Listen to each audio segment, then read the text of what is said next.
कोई भी ऐसा बुरा काम करके जीवन नष्ट ना करे जिससे बाद में पछतावा हो, बाद में जब समझ आए तो लगे काश हम समझ जाते। तो ऐसे स्थान से भी दूर हो जाइए, जहाँ न्याय दिख रहा है उस स्थान से दूर हो जाइए, जहाँ लगता है कि यहाँ न्याय हो रहा है उस स्थान को छोड़ दीजिए।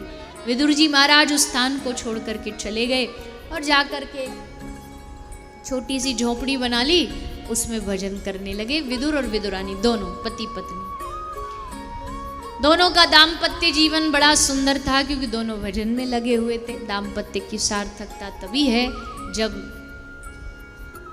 पति पत्नी एक दूसरे को भक्ति में सहयोग करें, भक्ति में उस एक दूसरे का सहारा बने, एक दूसरे को आगे बढ़ाएं। परिवार की सार्थकता तभी है जब पूरा परिवार एक दूसरे को भक्ति में एक दूसरे को आगे बढ़ाए।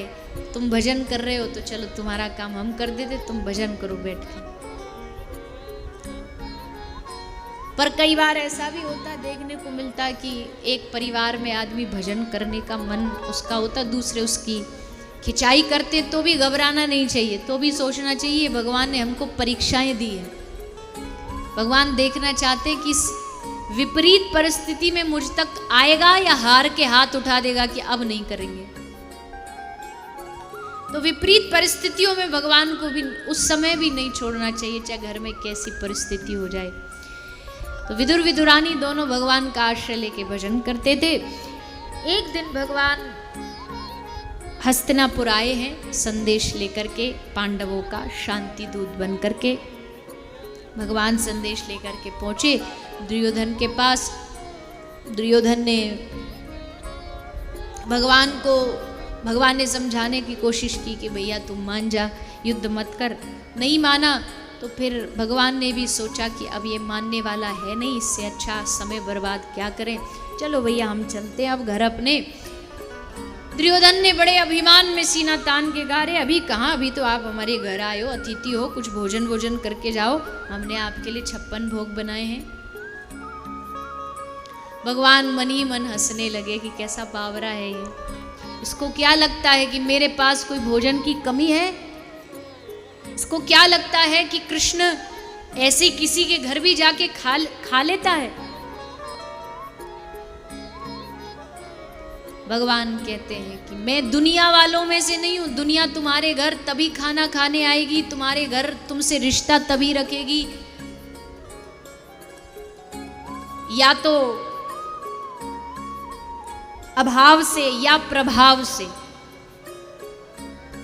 या तो खुद के जीवन में कोई अभाव होगा तब वो तुम्हारे घर आएंगे कि चलो हमारे घर भोजन नहीं तो इनके घर खा लेते हो, या प्रभाव कि भैया बड़े नेता हैं, बड़े व्यक्ति हैं, इनके घर जाके इनके साथ खाएंगे तो नाम बढ़ेगा।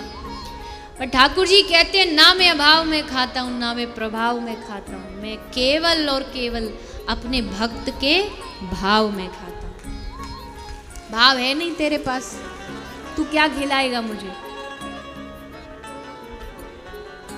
भक्त कहता प्रभु फिर आप हमारे घर कैसे आओगे? भगवान कहते देख,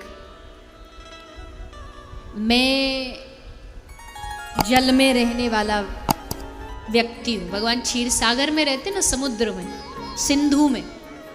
भगवान कहते हैं मुझे जल में रहने की आदत है, तो बता तेरे पास है, तेरे घर में है इतना जल कि तू मुझे बुला सके? तो भक्त कहता प्रभु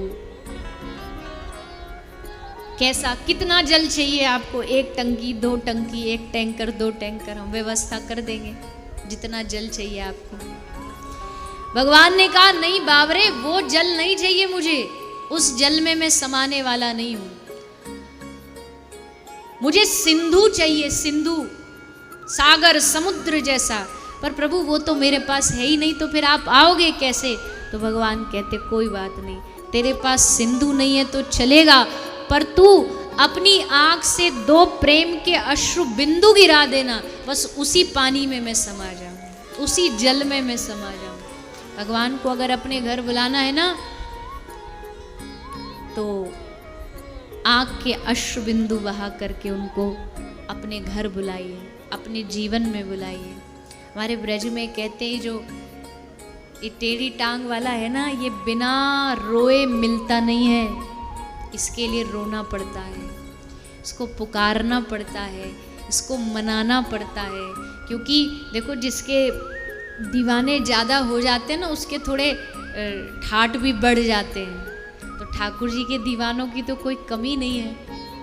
तो अगर उनको बुलाना है तो उनको हमें बार बार मनाना पड़ेगा, उनसे निवेदन करना पड़ेगा, उनको रो रो करके कहना पड़ेगा कि ठाकुर जी आप हम पर कृपा करिए, तब ठाकुर जी आते हैं। तो विदुर और विदुरानी दोनों ने भगवान को पुकारा, भगवान को आवाहन किया, निवेदन किया, और तब भगवान कृपा करके विदुर और विदुरानी के घर पर पधारते हैं। विदुर और विदुरानी के घर जब श्री ठाकुर जी आते हैं, वो घड़ी वो क्षण